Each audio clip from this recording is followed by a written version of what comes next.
Hello, everyone, and thank you for joining us for this noon webinar on Massachusetts policy stuff. I see folks trickling in, but we have a lot to cover today, so I'll just slowly get started, but we'll get into the meat of the presentation soon. So my name is Vanderspek, and I'm joined by my colleagues who will introduce themselves in a moment, and we all work for Green Energy Consumers Alliance. For those of you who aren't familiar with the organization, we are a nonprofit doing work in Massachusetts and Rhode Island. And our mission is to harness the power of energy consumers to speed the transition to a zero carbon future. So what that means is we run programs that consumers can tap into to adopt various clean energy technologies, whether that's heat pumps or renewable energy or electric cars. And then we take what we learn interacting with real people in the energy marketplace to inform the policy work that we do at the state level. So today we're going to talk about Massachusetts policy stuff specifically, a couple of quick webinar logistics. As you may have noticed, everyone is muted to avoid background noise, but we do absolutely encourage your participation. So as we go through the webinar, please put questions in the Q&A box that you should see on your Zoom screen on your computer, and at the end we'll go through those questions and make sure to answer as many of them as we can. And just as a heads up in advance, we are recording this webinar and we will share the slides and the recording after today's session. So today's speakers, we're all on the screen here. My name is Anna Vanderspek. I'm the Electric Vehicle Program Director, and I'll be talking about transportation, but I'll invite my colleagues to introduce themselves, starting, I guess, with Carrie. Hi, my name's Carrie Katan. I am one of the policy advocates in Massachusetts dealing with electricity and building decarbonization policy. Hi, everyone. My name is Amanda Barker. I am our other policy advocate. I mostly focus on Rhode Island policy, although I focus on offshore wind in both Rhode Island and Massachusetts. So I will be mostly talking to you about offshore wind today. Okay.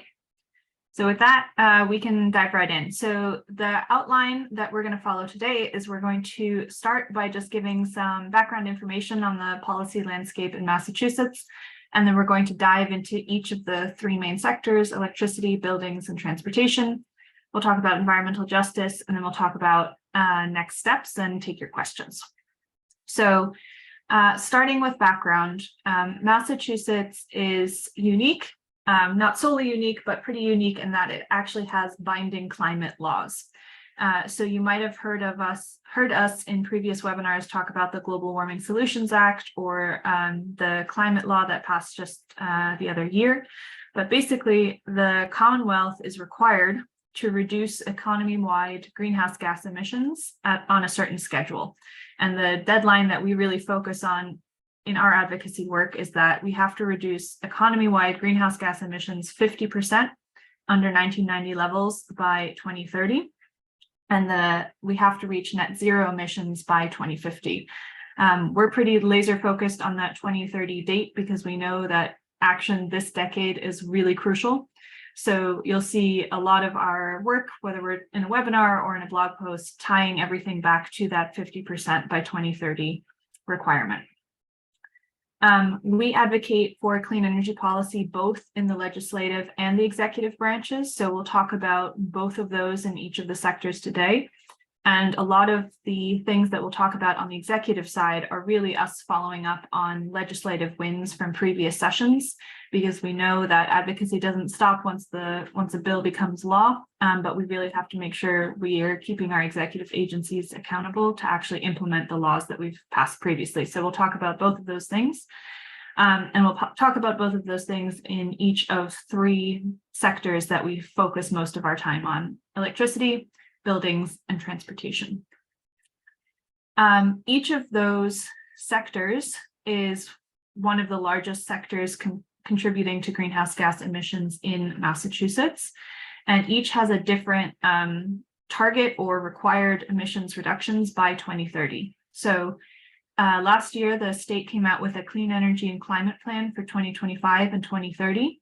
And what this document is basically a detailed roadmap, or somewhat detailed roadmap of how the state is going to reach overall emissions reductions of 50% by 2030. So if you look at the bottom right-hand corner of this table, which is just a screenshot straight out of that report, you can see that overall, between 1990 and 2030, we're going to reduce emissions 50% because that's what we have to do. And then each of the rows in this table shows you how much each individual sector will contribute to that overall 50%. So the residential heating and cooling sector, which we just kind of broadly call buildings, is going to track that 50% pretty closely and reduce emissions 50% by 2030. The transportation sector is the largest sector of greenhouse gas emissions, and it is scheduled to, or the state has decided that it's going to reduce emissions 34% by 2030 to make sure that economy-wide we hit that 50%. And then the electric power sector is, I guess, the sector where we're the most optimistic, thanks to offshore wind, which Amanda will tell us more about, that we can reduce emissions in that sector 70% by 2030 to meet that overall 50. So moving forward, just keep those numbers in mind. Transportation 30-ish%, electricity 70-ish%, and heating/buildings 50-ish%. And with that, I will turn it straight over to Amanda to talk about electricity, which is that 70% emissions reductions we got to get in the next 7 years. Great, thanks, Anna. So diving into offshore wind, there has been a lot of news around offshore wind lately, both good and bad. So to start off with some good news, we have steel in the water with the Vineyard Wind 1 project off the coast of Martha's Vineyard. It is currently under construction and is expected to be up and running by December of this year. Which is very exciting. This project is about an 800 megawatt project that's being developed by Avangrid. And it is expected to produce enough electricity to power more than 400,000 homes in the Commonwealth. And it will also reduce more than 1.6 million metric tons of carbon emissions per year, which is huge. And lastly, it is all being built by local union labor, which is, of course, good for our local economy. Next slide. So despite that good news, there have also been some contract cancellations recently in Massachusetts and throughout the country and throughout the world. We're seeing these issues pop up, where essentially both Commonwealth Wind, which was a 1,200 megawatt project, and South Coast Wind, which is an 804 megawatt project, both have either canceled or are in the process of canceling their contracts with the state. And so essentially what happened here is both of these projects were bid and contracted before the world economy abruptly changed course. It was a combination of inflation, Putin's invasion of Ukraine, and supply chain shortages that have sort of put these projects in a position where the project revenue from the fixed price contracts no longer pencil out. And so I think it's important to note here that inflation and supply chain issues that are having these negative impacts on offshore wind are also having these same impacts economy-wide and across the globe. This is not just happening in the offshore wind industry and not just in the US. And a prime example of this is how electricity prices rose sharply last winter due to fossil fuel price volatility. Another thing that I wanted to point out is that the utility in Rhode Island Energy, also is undergoing similar issues where they just rejected a proposal for an 884 megawatt project from Ørsted and Eversource, coined Revolution Wind 2, citing pricing concerns. So again, this is not just happening in Massachusetts, but what we really want to underscore here is that, while these contract cancellations and the proposal rejection in Rhode Island are all very disappointing, we still feel that offshore wind holds tremendous promise as a clean, reliable, and scalable source of energy to combat the climate crisis, and we must find a way to move forward. And so what we're advocating for now with the New England for Offshore Wind Coalition, which is a regional coalition that advocates for the responsible development of offshore wind, is a joint procurement among states. We think that this can have several benefits. One is that it will help ensure fair energy prices, and it'll do this by allowing states to pool their resources and sort of attract increased private sector investments and encourage developers to scale up their projects, which will benefit from economies of scale and lower overall electricity prices. So again, we really must continue to move forward while learning from Rhode Island and Massachusetts experiences, and we feel that a joint procurement approach will do just that. Next slide. So thankfully, Massachusetts currently has a draft solicitation out for 3,600 megawatts. This was a result of the 2022 Act Driving Clean Energy and Offshore Wind Forward, which codified a goal of procuring 5,600 megawatts of offshore wind by 2027. So this procurement would equal more than 25% of Massachusetts' annual electricity demand, and is the largest solicitation for offshore wind in the US to date. And the proposed timetable is that bids would be due by January 31st of 2024. The selection of projects would be June 12th of 2024, and then they would submit their contracts to the Public Utilities Commission by September 18th of 2024. And we are, although this seems like it's pretty far away, we think that this sort of long lead time can allow time for developers to incorporate emerging initiatives. Things like the federal program guidance on tax credits that's going to be coming out soon, the federal grants for transmission upgrades, but it also allows time for states to coordinate with their other neighboring states on a potential joint procurement. I do want to point out that Connecticut also just released a draft RFP. Maine just passed a great climate bill that will likely result in an RFP. And given the status of the current RFP in Rhode Island, they very well may be next in issuing an RFP. So there really is a lot of room here for states to coordinate and try and issue a joint procurement and bring those prices down. So with that, I will pass it off to Carrie. Hello. So yeah, definitely making sure that we have enough offshore wind to get a greener grid is important. We also need to make sure that if we are asking people to, buy to move to electric cars, to move to electric heating as the best way to fight climate change, we need to make sure that electricity is actually affordable. And a big part of what we're doing with that is banning retail competitive suppliers. So the backstory with this is Massachusetts is one of a minority of states where you can buy electricity in 3 different ways. You can buy it from your utility, you can buy it from your town with a municipal aggregation agreement, or you can buy it from a third-party competitive supplier that buys the electricity on the open market and then sells it to you individually through the transmission wires that the utilities own. And the problem with retail competitive suppliers is there's basically no way for them to honestly make money, because the utilities have a lot of inbuilt advantages under our system. They already begin with all of the customers, so they don't need to do any marketing. They don't actually make money selling electricity to you. They make their money building the infrastructure to get the electricity to you. So they can sell you the electricity at cost. And they just have massive economies of scale that these retail competitive suppliers don't. So as a consequence, instead of these retail competitive suppliers, providing competition and bringing down costs and creating a marketplace, which was the idea when they were created, they've basically become giant. They're more like 3 scams in a trench coat than they are an actual business model.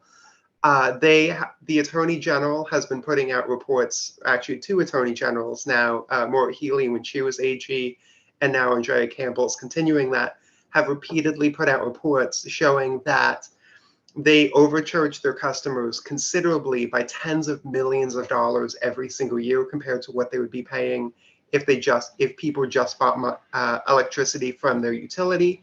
They lock people into contracts that begin with low electric rates and then crank them up, which they're allowed to do in the fine print. They've been found to specifically target people who don't speak English and then having them sign contracts that are in English that they don't understand. And they've also been found to overcharge communities of color, low-income communities, and communities that disproportionately don't speak English. Like, as an industry, they're incredibly scammy. They don't provide value, and they really exist to rip people off.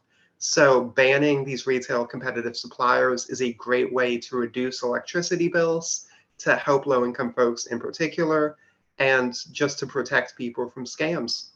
Next slide. So as the second thing I've mentioned in the 3 ways you can buy electricity in most of Massachusetts is municipal aggregation. That is basically where your town makes a municipal aggregation agreement and your town works with a company to go out and buy power, sometimes well in advance. So if you live in West Attleboro, your town could go out and find an electricity contract that will give them a certain amount of electricity over the next 3 years at a set price that will not change for those 3 years, which is different than our major utilities, which need to change their price every 6 months. And these municipal aggregation agreements have proven to be a cheaper way of getting people electricity, about 15% cheaper than the utilities. And these long-term contracts are also great for consumers because, unlike the utilities that need to go out and buy electricity every 6 months, if you're in a town that signed a 3-month contract and then, say, Putin invades Ukraine, there's a global energy crisis, electricity prices shoot up. As long as your contract doesn't end during that time, it doesn't touch you. It doesn't raise your electricity price at all. So a lot of towns with municipal aggregation agreements just did not experience the same electricity cost spikes that the rest of the state did. Unfortunately, what we found is while a lot of towns are interested in already have a municipal aggregation agreement or are interested in making one, the Department of Public Utilities, which is the state level agency that needs to sign off on these agreements, is incredibly slow at approving them. There is one town that applied in 2019 to get a municipal aggregation agreement and have still not approved. I think there's about 25 in the queue now to get approved. And there's a lot of towns that have reasonably, looked at the years-long wait to get a municipal aggregation agreement and decided it's just not worth trying. And that's a shame because it's costing consumers extra money. And it's also a shame because a lot of these municipal aggregation agreements, towns will decide, you know what, we're going to buy extra green electricity as part of this agreement. Called green municipal aggregation. And this is a great way to get more green electricity on the grid. And it's another great reason to support increasing the speed at which we can do municipal aggregation. So that's why we're supporting Representative Atolo's H3852, because it will speed up how fast towns can sign a municipal aggregation agreement and hopefully save people a lot of money. Next slide. Okay, so now we are on to buildings, which is my bread and butter. Next slide. Okay, so out of all of the sectors of our economy, to be honest, I think we probably have the toughest job when it comes to the building sectors. In order to meet our climate goals, we're going to have to install 100,000 plus heat pumps every single year for the foreseeable future. We're going to have to move people away from propane, oil, and gas heating. And we're going to have to shrink our natural gas pipeline system. And currently, we are doing none of those 3 things nearly fast enough. Next slide. So one bill we are supporting is both at the legislative and executive levels, a clean heat standard. So a clean heat standard is a policy by which fossil fuel heating sellers need to help building owners reduce their emissions. The way it works is kind of a bit too complicated and wonky for me to get into as part of this presentation, but it will basically incentivize, say, an oil company to help their customers get heat pumps, or it could incentivize National Grid to make sure, say, everyone in a certain town gets insulation to reduce their energy bills. And the idea is to dramatically increase the speed at which people are moving away from oil, propane, and gas heat and towards electrification and further weatherization methods to reduce the amount of energy they have to use in general. So in order to achieve this, we've worked with Representative Driscoll to file H3694 to create a clean heat standard. And in a really good piece of good news, the Healy administration, through the Mass Department of Environmental Protection, is also looking seriously at creating a clean heat standard. So we are providing comments to them through that process and watching that process closely to make sure, because if we can get a good clean heat standard, that could really set the state onto the right track as far as reducing our building emissions. And then the little flag in the corner is just a shout out to Colorado, which was the first state to create a clean heat standard last session. And actually recently, their biggest gas utility put out their plan for meeting a clean heat standard, which is exciting because it's calling for a lot of heat pumps, a lot of energy efficiency, and a lot of the stuff we are going to have to do if we are going to meet our emission reduction goals. Next slide. So another bill we're supporting is more specifically focused on the natural gas utilities who heat 75% of homes across the state of Massachusetts. And so what this bill would do is it would require gas companies to make a plan to retire their gas systems by 2050 and make the Department of Public Utilities oversee this process and make sure the gas utilities actually go through with it. And the reason this bill is important is because unlike with oil or propane heat, gas is distributed through a connected pipeline system, and this pipeline system is incredibly expensive to upkeep. The latest numbers is it's costing the gas utilities around $800 million every single year to plug the tens of thousands of leaks into the system. And the issue is if customers start switching from natural gas to air or ground source heat pumps and moving away from the system, the overall cost to keep plugging leaks in the natural gas pipeline system will stay roughly the same. It's the miles of pipeline that is kind of the cost to these businesses. It's not the number of consumers they have. The amount of gas they're selling doesn't actually matter too much to them as much as it is the cost of repairing pipeline. And the problem is if people are leaving the system, that means less customers have to pay basically the same cost to keep it going, which increases the cost of gas, which encourages people to leave, which increases the cost of gas. And we're kind of afraid that we could get to a gas utility death spiral of rising prices and customers leaving en masse.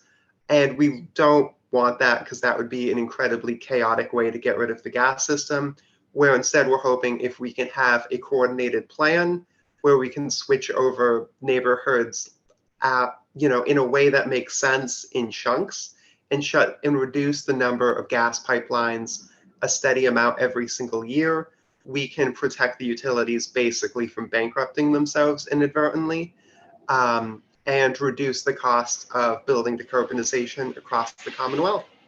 Next slide. So the last big bill I want to talk about with buildings is the buildings performance standards. There's two bills this session shown down below that have building performance standards in them. And what a building performance standard is it's a system to basically deal with the unique challenges of big buildings, because you cannot treat like a giant apartment building the same as a single family home.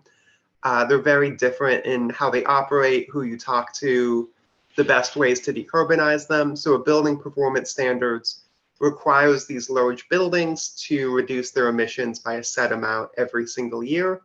Boston already has a building performance standard called BODO. There's also plenty of cities that have implemented this across the country and the world. We know that this is an effective way to reduce emissions, because large buildings are a big source of building emissions overall. So we're hoping that if we can basically have a statewide BERDO, we can really reduce emissions from buildings while only requiring actions from a relatively small amount of landlords from large buildings. And that's it. Now I'll pass it over to Anna with transportation. Thanks, Carrie. I will move right along. So the big picture in the transportation sector is that to meet our climate goals, we know we have to do two things at the same time. We have to rapidly electrify all modes of transportation, whether we're talking about passenger vehicles, medium duty trucks, or heavy duty sort of box trucks and cargo trucks. Excuse me, I'm losing words today. And then the second thing that we know we need to do is we need to reduce the need for vehicles overall by decreasing vehicle miles traveled. And that we can do by making sure that alternatives like public transit, walking, biking, shared mobility are affordable and accessible and reliable. We have a couple of victories that we can point to from the past couple of years that are definitely worth mentioning. One is that the same climate law that Amanda mentioned earlier included codifying 2035 as the year at which we will stop selling new gas-powered cars in Massachusetts. That's important because cars stay on the road for 15 years. So if we want to reach net zero by 2050, we really have to stop putting new fossil fuel vehicles on the road in 2035. The state has also adopted two standards or regulations out of California, Advanced Clean Cars 2 and Advanced Clean Trucks, that require manufacturers to sell an increasing percentage of electric vehicles in the state. And that's good news, A, because it puts us on a very clear path of electrification, but also because it means that Massachusetts consumers will actually have access to all of the new EV models because manufacturers will have an incentive to actually make sure they're all available in state. Right now, the Electric Vehicle Infrastructure Coordinating Council, or EVIC, is working very hard on a report that they owe back to the legislature per last year's climate law. And this is basically an interagency council with representatives from all the agencies that are touching this issue, whether that's the Department of Transportation or the Department of Public Utilities or the Division of Standards or Environmental Protection. All of them are coming together to think about how do we build out a charging network that actually meets our needs in terms of facilitating the emissions reductions we need by 2030, but also one that works and is accessible to all people in Massachusetts. And so that body was set up by last year's climate law and is actually doing work for the first time. And then we've seen legislation passed that add more funding to the bucket for the state rebate program for electric vehicles, more EV, changes the structure of the program, as we'll see in the coming weeks, hopefully, and enables really new expansive utility programs with National Grid, Eversource, and Unitil to help build out charging infrastructure. So all of that is good news. This happened in the last year or two, and is sort of the setting for the work that we're doing this year. So right now we're taking action both on the executive and the legislative fronts. On the executive, even though this is a proceeding that is now closed, I did want to mention that for the past basically year and a half, we were intervening in the dockets at the Department of Public Utilities, where National Grid and Eversource proposed these new electric vehicle programs, and the DPU issued a final order at the very end of 2022. And the utilities are now actually implementing those programs. That is a space where we were heavily engaged, writing testimony, submitting briefs, and all of that to try and shape the new programs that the DPU would approve. Any day now, the utilities will submit new proposals for time of use rates, which is also comes out of last year's climate law. That law required them to do that, and that's a process we'll engage into once we know exactly what our opportunities to engage in it will be. We've been closely following all of the activities of EVIC, that Interagency Council on Charging. We sent in comments on the draft report that they shared last week, and the final report is coming out soon. And we've been keeping an eye on MassDOT's progress on the NEVI funds. These are the federal funds coming out of the infrastructure law on the federal level that will build out more DC fast charging along highways.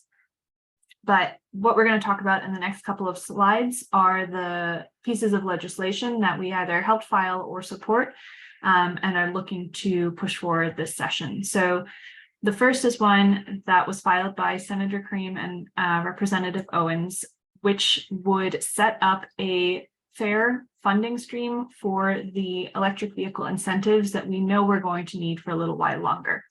So Massachusetts has had a state rebate called More EVs since 2014 that helps bring down the upfront costs of electric vehicles.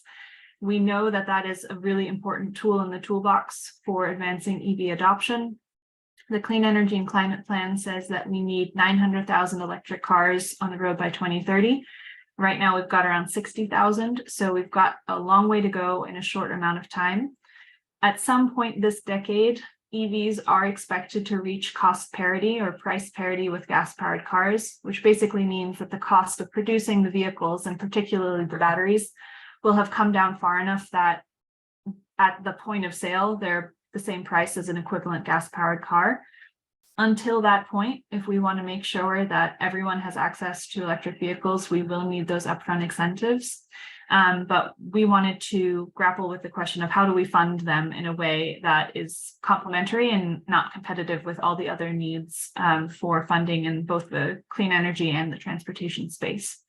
So what this bill does is it would direct the Department of Environmental Resources and the DMV to set up a fee system where if you are buying a new gas-powered car that's over $60,000, you would pay an additional fee corresponding to the vehicle's weight.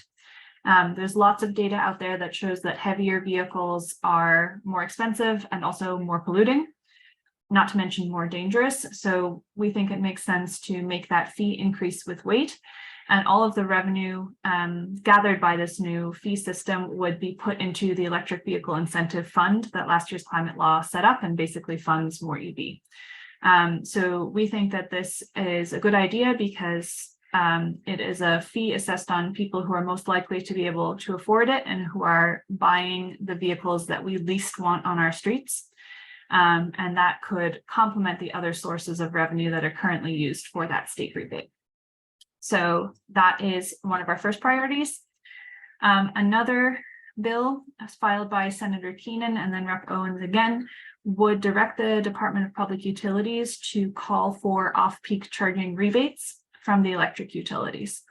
So I mentioned previously that the electric utilities are going to submit proposals for time of use rates this August, but those we expect will be very closely tied to the rollout of advanced metering in the state, which is not really expected to fully happen until the latter half of the decade. Off-peak charging rebates, in contrast, don't need smart meters necessarily, but can be implemented with vehicle telematics or smart charging stations, and are therefore something we could implement right now. And we see that as yet another one of these crucial tools in the toolbox. So National Grid, you may be aware, has an off-peak charging rebate right now.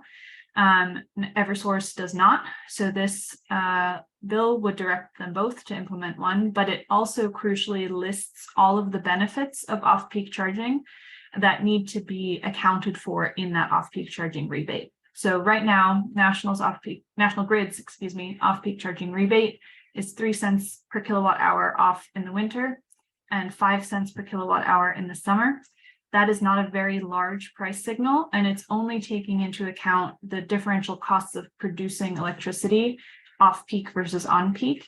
But there are lots of benefits to the grid of shifting demand off-peak, including transmission and distribution benefits, grid reliability, avoided greenhouse gas emissions, public health benefits, capacity benefits, and all of those have a real monetary value that we could incorporate into the off-peak charging rebate so that it would be a better price signal. So we're really big fans of this approach because it does several things at once. It incentivizes electric vehicle adoption by reducing fuel costs. It protects the grid because as we get more and more electric vehicles on the grid, we don't want them to exacerbate existing moments of peak demand. We really want them to fill in and smooth out demand and supply on the grid. And thirdly, it's not a direct subsidy. It's just an accurate evaluation or valuation of costs in real time. And it's something that could be implemented relatively quickly compared to some of the other rate design programs that we also need, but will take a little bit longer to implement. So this is another of our main priorities. Then we've got a series of bills that are the priority bills of a coalition that we're a part of. It's the Zero Emission Vehicle Coalition. And this year, the priority bills of that coalition address vehicles other than individual passenger cars and how to electrify them. So this bill filed by Senator Crichton and Rep. Owens and Armini would direct the MBTA to electrify the commuter rail at a certain standard and also, at a certain schedule, and also implement frequency standards. It specifically directs the T to prioritize routes that go through environmental justice communities. And we see this as a good idea, A, because the commuter rail runs on old diesel locomotives that are causing a lot of direct air pollution that harms people's health, particularly in those environmental justice corridors. And two, electrifying the T could also, electrifying commuter rail could also lead to more frequent service, which has two benefits. One, the direct electrification has direct benefits in terms of greenhouse gases, but if it can lead to more frequent service that encourages more people to leave their cars and take the commuter rail instead, that's a secondary benefit, both environmentally and socially. Next, Senator Crichton and Reps. Barber and Moschino filed a bill that would set a schedule for the electrification of public fleets, including school buses. It sets a schedule, but then has sort of carve-outs for different classes of vehicles. Basically, we see this as needed because public fleets actually are a much larger slice of the pie than I think most people realize in terms of the vehicles that are on our roads. And this is a place where we really need government to lead by example. If we want to reach our goals by 2030, 2035, 2050, we need to electrify as much as possible. And one theme that we'll come to across this presentation is that we've got these goals in each of the segments or each of the sectors, but things keep happening that make it harder to reach those goals. So anywhere where we can move faster, we should be moving faster in case somewhere else we end up moving slower than expected. And then finally, the ZEV Coalition has prioritized a bill that would help regional transit authorities electrify their vehicles. So not just the MBTA, but also all the RTAs across the state. It sets a schedule for them by when their purchases need to be electric, but also crucially, it creates a central planning and procurement office at the state level that can help the RTAs create a bus electrification plan in recognition of the fact that they don't necessarily have the resources to do that on their own. Then there are a couple other priority bills that we wanted to mention. There's several that touch on school bus electrification, both from Senator Cream and Senator Roush, that would direct the state to set up programs to accelerate school bus adoption, either by creating an incentive program or a procurement model. But we know that this is a place where municipalities need more help. So those are priority bills of ours as well. There's a couple bills that address the right to charge, which would basically prevent condo associations from forbidding residents to install charging stations. We know this happens more frequently than we'd like. So this would basically say if you are a condo owner and you want to install charging and you want to pay for it, your condo association can't stop you from doing that. And then finally, Rep. Lay refiled a bill that would call for a grant initiative to facilitate e-bike adoption. We're supporting this because we know that e-bikes can be a great alternative to vehicles for lots of trips. So anything we can do to get fewer vehicles on the road is a good idea. And so this is one of our other priority bills. I know this is a long list, but there's a lot happening in transportation. Quick update on status. Many of these bills have already been heard in the Committee on Telecommunications, Utilities, and Energy. And then many are assigned to the Committee on Transportation, which has not scheduled hearings yet. So this summer, we got an opportunity to testify in support of the bills on the left, and then the bills on the right, we will come back to once we know when those hearings are scheduled in the fall, and we'll definitely send out action alerts for you to reach out to committee members when that time comes. Our last section before we get to next steps is environmental justice. This is something we try to address across the board. So, for example, I mentioned that fleet electrification bill for commuter rail.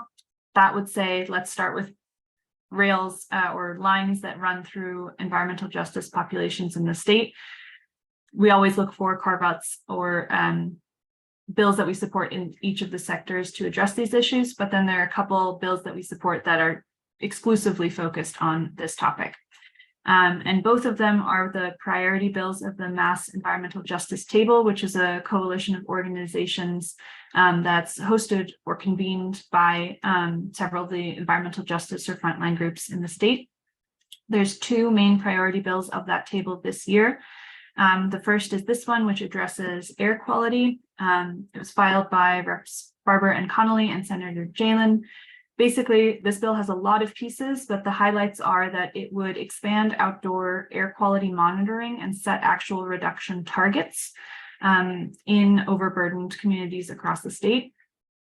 It would require the installation of air filters in existing buildings within 200 meters of congested roadways and more advanced filtration systems in new buildings. And this is specifically targeting buildings like healthcare facilities, schools, any place where people who are more vulnerable, either because they're young and their lungs are developing or because they're older, any place where they are for extended periods of time, this bill would target. And then would also update the code to require annual mold inspections in rental units and prohibit the installation of gas stoves in new construction, because there's all sorts of science coming out all the time about the impact of gas stoves on indoor air quality. The second bill has to do with siting reform. This one was filed by Rep. Madaro and Senator DiDomenico. It adds new responsibilities to the siting board, which is the state body that ultimately determines where energy infrastructure is built. So it would require them to consider environmental justice, public health, and climate when they're making their deliberations. It also would require robust community engagement, cumulative impact assessments, basically saying if we were to build this infrastructure in this community, how would it add to the existing pollution that is already burdening people who live here? And just more general environmental justice assessments for any new infrastructure. And at the same time would require expedited timelines of review for the types of energy infrastructure we do want to see. So wind, solar, geothermal, those kinds of installations. So those two are the priorities of the Mass Environmental Justice Table. And we'll send out these slides with all the details and the links so you can learn more. But with that, I will turn it back to Carrie to take us through next steps. Okay, great. Next slide. Okay, so we're currently in the legislative side of things. The legislature is taking a break in August. So a lot of hearings are likely to happen in September, October, November. They can happen in theory up to any time till early January when the committees have to wrap up what they're doing. Two bills where we do know when they have legislative hearings for is an act relative to ratepayer protections.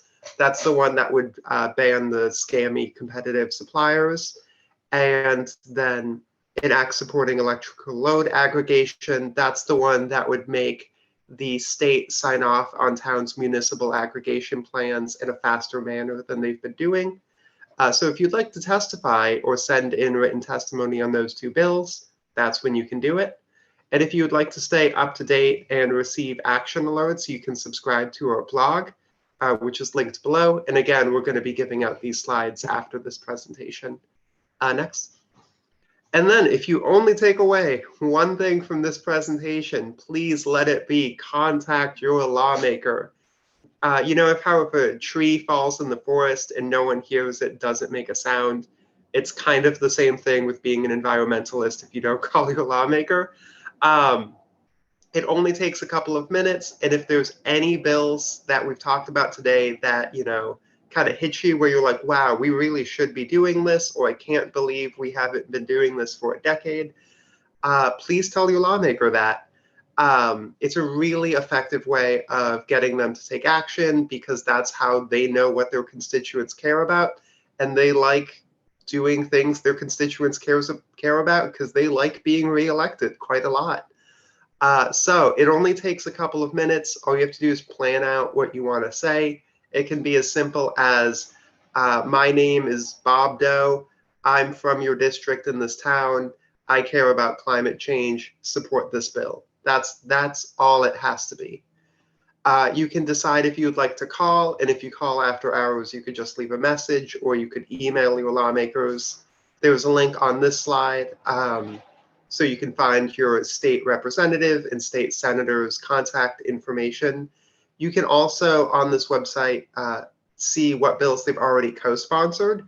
So if you're really passionate about a bill, it could be worth checking in on your state rep and state senator to see if they've already co-sponsored it. And if they have, please don't decide, oh, they've done it, I don't need to say anything. It's really great if people get out and thank their lawmakers for doing the right things, because lawmakers will fight harder for a piece of legislation when they know their constituents have their back, and that, frankly, they're like everyone else. They do enjoy, being complimented, being told when they're doing something right, rather than just being, dealing with angry people when they're doing something wrong. So if you see your lawmakers already supporting something that you're supporting, please let them know that you appreciate them doing that. And yeah, once you know that, you can just please reach out to them. Again, it really does make a massive difference as to our ability to pass legislation. We quite literally cannot do our jobs without your help. That was a very nice transition to the next slide, which I accidentally jumped to while you were speaking, which is, we would be remiss if we did not have a slide saying, if you have enjoyed this presentation or appreciate the work we do and would like to contribute, we would be very, very grateful. We are a nonprofit. There's so much to do on the climate front, and every little bit helps. So if you're able and willing, we would appreciate anything at greenenergyconsumers.org/donate. But with that, we'll talk about upcoming events real quick and then move straight to Q&A. So if you have any questions that we haven't answered, please do put them in the chat. If you are interested in an upcoming event, please see greenenergyconsumers.org/events. Clearly, we forgot to update this slide from the other version of this webinar we did last week, because August 2nd has passed, and so is August 3rd. But on Thursday, we've got a webinar about used electric cars. So if you are in the car market and want to understand what it's like to buy a used EV, we've got a whole webinar for that. We've got a whole other webinar about clean energy incentives on September 27th, and lots more coming about heat pumps, electric cars, the Inflation Reduction Act, lots of stuff. So definitely check out greenenergyconsumers.org for the most up-to-date list. And with that, I'll move to questions. Okay, so there's one question so far, really just a comment from Jonathan Fitch. Okay, I guess it's going back to talking about when I said there's 3 ways in most of the state you can buy electricity from your utility, from your town, or from a competitive supplier. Jonathan pointed out there's a 4th option. 40 towns have municipal light plants or a public power utility. You are right. That is why I said most of the state. Municipal light plants definitely have very separate sets of positives and challenges to what the rest of the state is experiencing, and we could honestly do a whole webinar just on them, because there's also a lot of great policy happening with them to make sure they're greening. But 86% of the state is buying their electricity from Eversource or National Grid or one of the smaller utilities. That is so far the only question that we see here. So we'll hang out another second or two. Oh, this one's for you, Carrie. Okay. Yeah, so why are municipal aggregation plans held up at the DPU? So to be honest, I have yet to meet a researcher or even lawmaker who has any clear idea like why it's taking them this long. One thing I have heard is the DPU is being like very finicky, but also very slow. So a town could send in a aggregation request. The DPU could tell them to make minor changes, but it could take them 6 months to let the town know that they need to make these changes.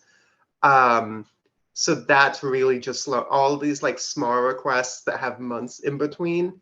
And it's really unclear whether this is the DPU just doesn't care about this, doesn't want to do it for some reason, or they just don't view it as a priority. So it's only when they have time.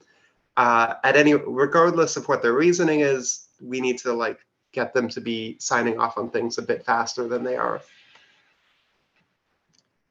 How does it work like renewable energy standards for utilities? Jack?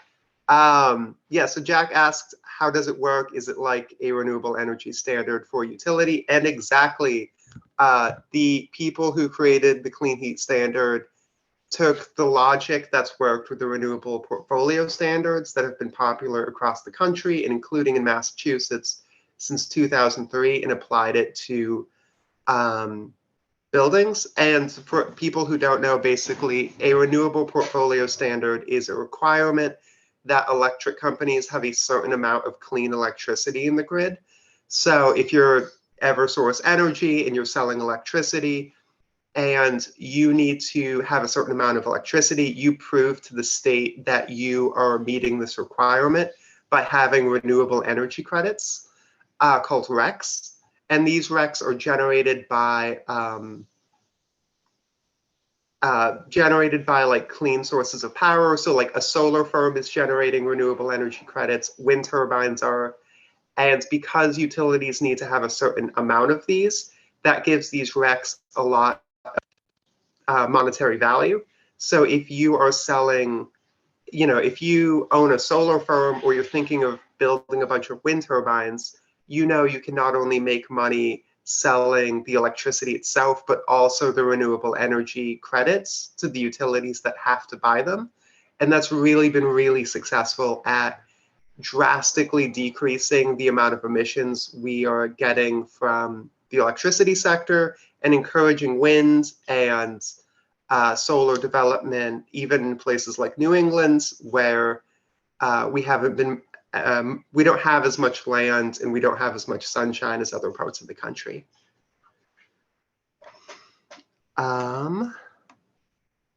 Then Lori asks, going back to an early slide, the target emission reductions from gas transmission seems to be impressive.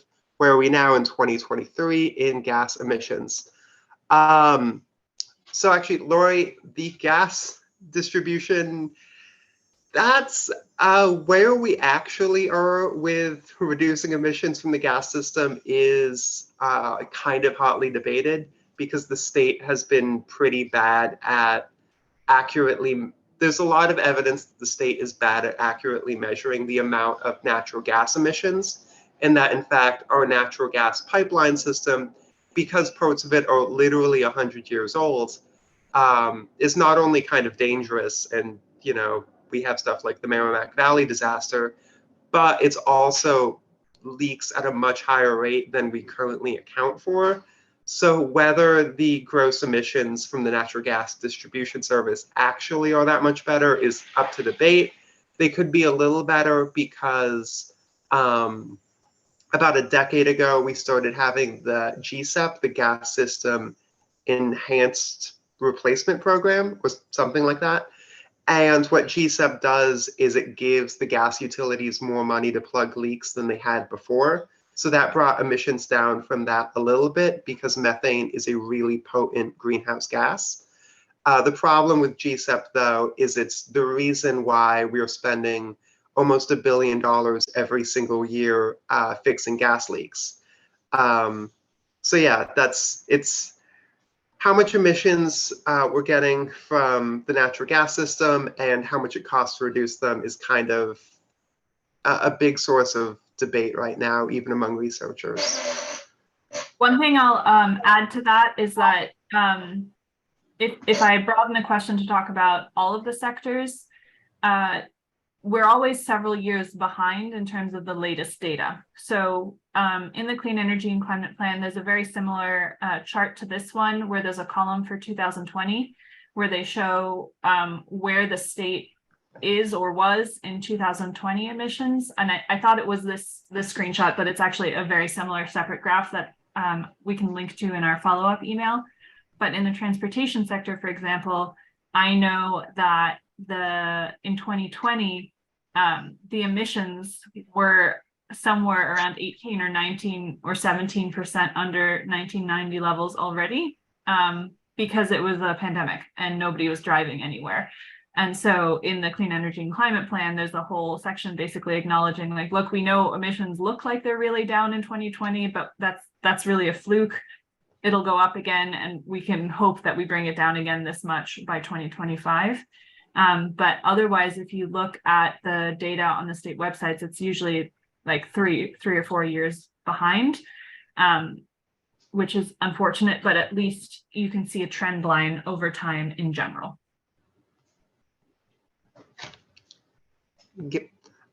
So Scott Hausman asks, what impact are the 2 new DPU commissioners having on the DPU aggregation review? Any backstory on this?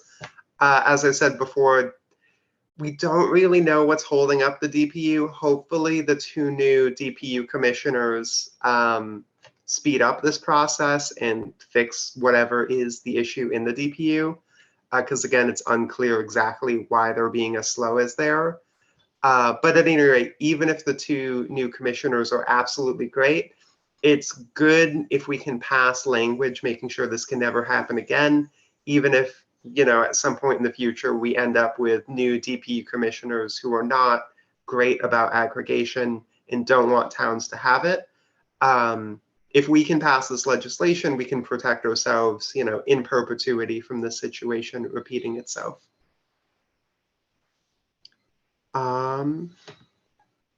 And then on your blog, do you have a quick cheat sheet of the names of bills to mention / legislators to contact? I would love this info, and I'm looking for a quick way to follow up. We have, for the transportation, I'm sorry, Carrie, I'm jumping in. For the transportation sector, we have a blog that lists all these bills, but I think what we can commit to is in the follow-up email, include the link to find your legislator, because it's really the legislator to contact is yours. And then we can include just a bullet point list of the bill numbers and attach the slides as reference, but give you something that you can more easily copy and paste and say, do these things, please. Thank you. Okay, we don't currently have any questions. If anyone would like to put anything in, please do so. Well, we are at exactly 1 o'clock, so I think it's great if the questions have petered out by now, and I'll just repeat a big thank you for joining us, and look out for that email later today or tomorrow. Yeah, thank you all for attending.